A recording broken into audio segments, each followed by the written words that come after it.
शीशपाल भाई देखिए, ये जो एक खाई खोदने की जब बात होती है ना, तब बड़े सवाल खड़े होते हैं, क्योंकि कांग्रेस वहां पर बड़ा विपक्ष है।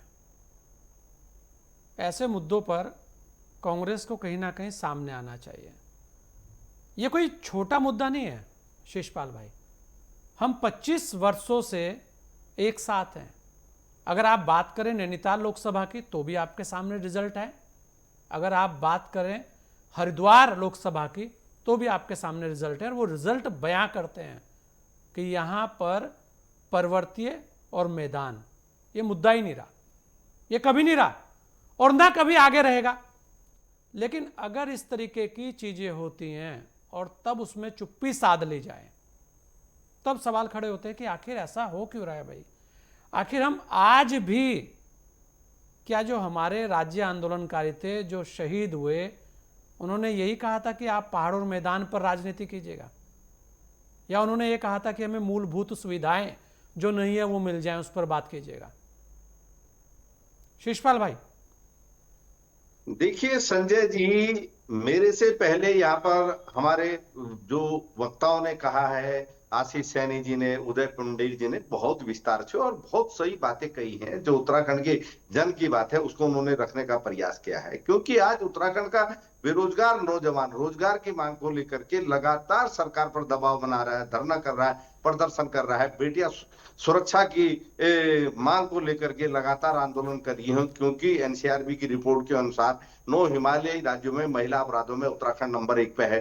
दो इन्वेस्टर मीट जो है विफल हो चुके हैं। 1 रुपए का निवेश उत्तराखंड की धरती पे कहीं नजर नहीं आ रहा है। सरकार चौतरफा जो है नाकाम है राज्य का विकास करने में, रोजगार देने में, बेटियों को सुरक्षा देने में, उद्योग पहाड़ चढ़ाने में। तो अपनी विफलता छुपाने के लिए भारतीय जनता पार्टी सोची समझी रणनीति के तहत जो है राज्य की जनता में खाई पैदा करना चाहती है, पहाड़ मैदान में राज्य को बांटना चाहती है। इसीलिए भाजपा के विधायक इस प्रकार की अनर्गल बयानबाजी कर रहे हैं। कोई कह रहा है कि जो है हरिद्वार के लोग जो है पहाड़ी ही नहीं, मैं उनको मानता। कोई कह रहा है कि मैं टिहरी का पानी रोक दूंगा। तो ये मानसिक दिवालियापन है और जनता का ध्यान भटकाने के लिए एक नई चिनगारी इस राज्य के अंदर भाजपा ने फूकी है। लेकिन इस राज्य की जनता पढ़ी लिखी है, वो भाजपा के षड्यंत्रों को भली भांति जानती है और वो जानती है कि उत्तराखंड राज्य की लड़ाई हमारे आंदोलनकारियों ने, हमारे शहीदों ने, जो राज्य के ज्वलंत मुद्दे थे, रोजगार के, विकास के मुद्दे थे, जो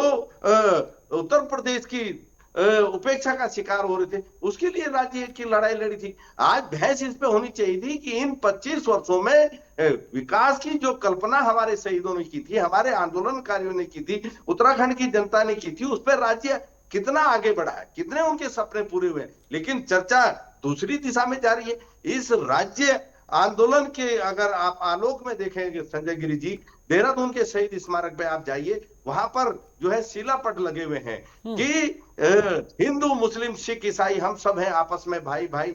उन्होंने और वहां पर कई प्रकार के आप अगर देखेंगे कि प्यार जो है इस जग में जीतना चाहिए। तो ये सारी चीजें हैं। लेकिन भारतीय जनता पार्टी क्या बोल रही है, तो ये राज्य की जनता स्वीकार नहीं कर सकती। और निश्चित तौर पर गुरुकुल नारसन से लेकर बद्रीनाथ तक और हरसिल से लेकर के मुनस्यारी तक उत्तराखंड एक है। और 25 वर्षों में इस राज्य ने क्या खोया है, क्या पाया है, विकास के पथ पर हम कितना आगे बढ़े हैं, इस पर चर्चा होनी चाहिए थी। गैरसैंण राजधानी का जो मूल मुद्दा है उस पर सरकार कोई निर्णय नहीं ले पा रही है। हमारे आंदोलनकारियों की बहुत सी मांगे हैं, उस पर जो है केवल बयानबाजी हो रही है, घोषणाएं हो रही है, लेकिन कहीं धरातल पे काम होता हुआ नजर नहीं आ रहा है। इस सब चीज की समीक्षा की आवश्यकता थी। लेकिन भाजपा क्योंकि मुद्दों से ध्यान भटकाने की माहिर है, इसीलिए इस प्रकार की बयानबाजियां हो रही हैं।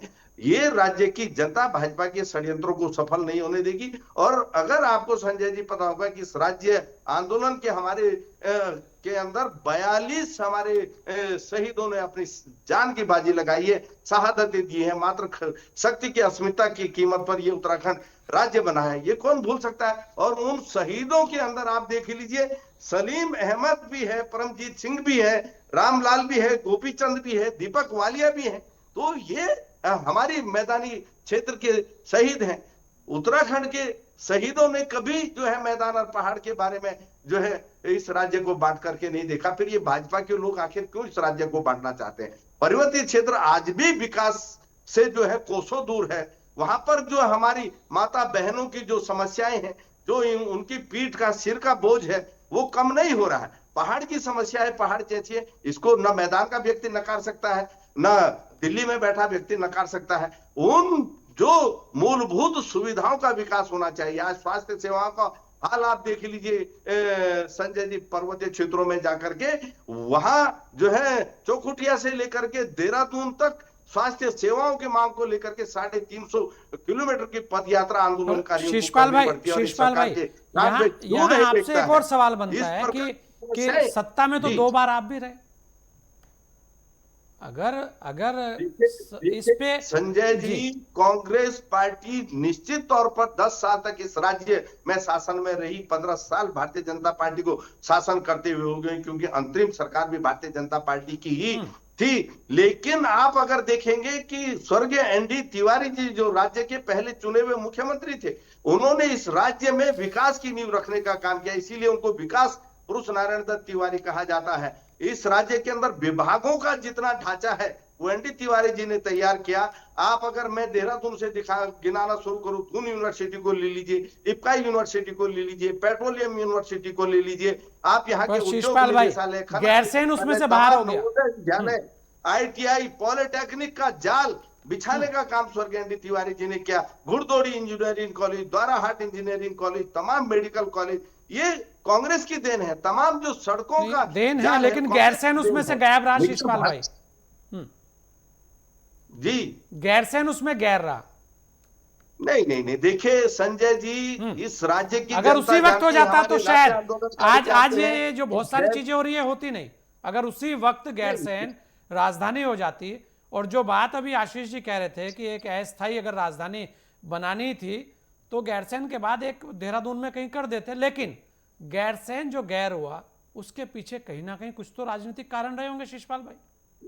नहीं संजय जी, देखिए भाजपा की अंतरिक्ष सरकार ने गैरसैंण के मुद्दे को लटकाने का काम किया, और कांग्रेस की सरकार ने आज वहां पर दिव्य भव्य जो विधानसभा का भवन आप देख रहे हैं, कांग्रेस की सरकार में ही बना है। भाजपा की सरकार में इन 8.5 सालों में एक ईंट नहीं रखी। वहां पर अवस्थापना के जो काम होने चाहिए थे, कर्मचारियों के जो आवास बनने थे, पत्रकारों के जो आवास बनने थे, उस पर ये आगे क्यों नहीं बढ़े? जो गैरसैंण में मूलभूत सुविधाओं का विकास होना चाहिए था, सड़कों का चौड़ीकरण होना चाहिए था, जो विभागों के ढांचे वहां बनने चाहिए थे, उस पर ये सरकार आगे कदम नहीं बढ़ा रही है। केवल जो है गैरसैंण के मुद्दों को लुटकाने का काम करिए। जो सरकार कहती थी कि 100 दिन में गैरसैंण को राजधानी घोषित कर देंगे, वो शीतकालीन राजधानी घोषित करने के बाद भी वहां पर विधानसभा के सत्र ढंग से नहीं चला पा रहे, खानापूर्ति के लिए विधानसभा के सत्र कर रहे हैं। कांग्रेस की सरकार ने टेंट में वहां पर कैबिनेट की बैठकें आयोजित की, टेंट में वहां पर विधानसभा के सत्र आयोजित करे, उतनी विषम परिस्थितियों में आज तो दिव्य भव्य भवन विधानसभा का बना करके कांग्रेस ने वहां पर खड़ा किया हुआ।